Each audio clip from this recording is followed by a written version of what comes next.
pray with sand, salt, and ashes, the ancient biblical weapon that ends witchcraft attack permanently. Luke 19:27 and Exodus 22 verse 18, our favorite verse.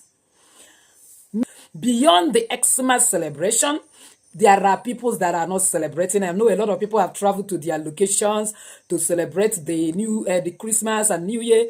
But remember, the whole household witches and wizards in your village are not really celebrating. Some of them are beating their hands. Why are you looking so fresh? Why are you looking so beautiful? We expected you to be dried up. We expected you to dry up. We expected you people to be suffering. And they're looking for what to do.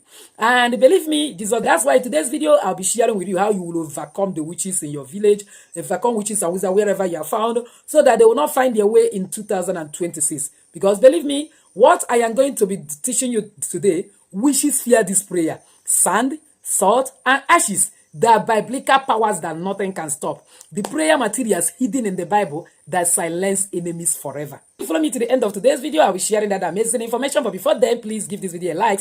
As it is so, may God bless you again until you have watched this video to the very end. Because based on the Bible, Luke 19:27 says, "But those my enemies, which will not that I should reign over them, bring them hither and slay them before me." I am not the one that wrote it in the Bible. It was the word of Jesus. You know that there are enemies that will not want you to rise. Even in that your family, there are people that have vowed they will be the only one on top. You must be at the bottom. As you have traveled and they are laughing and then pretending before you inside their chambers, their secret chambers, they are thinking and they are eating their fingers and saying, so these people survive after all the arrows I threw to them. Let them go. Let me see how they are going to still succeed. That's why in this period, this prayer is optionally compulsory, because God does not negotiate with persistent wickedness. So he ends their influence, their authority and operation over your life. That's why Exodus 22:18 says, "Thou shalt not suffer a witch to live." Meaning not physical killing, but termination of power, altars, influence, covenant, and spiritual legality that are using to come after you and your family. So why God uses physical element? It is a spiritual law. Genesis 2:27 said God formed man from the dust. He used sand. He used physical element. And this sand is the symbol authority of the earth. Everybody under this planet earth is made up of sand.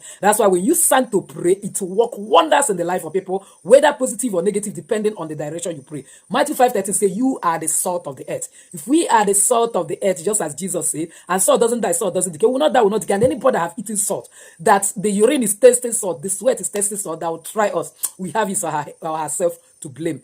And Job 42:6 says, "Repentance and judgment activated with ashes." So my dear, the spiritual truth is this: God uses physical symbols to enforce spiritual judgment. And if we belong to God, if you are children of God, if you are co-heirs with salvation, we must do like our God.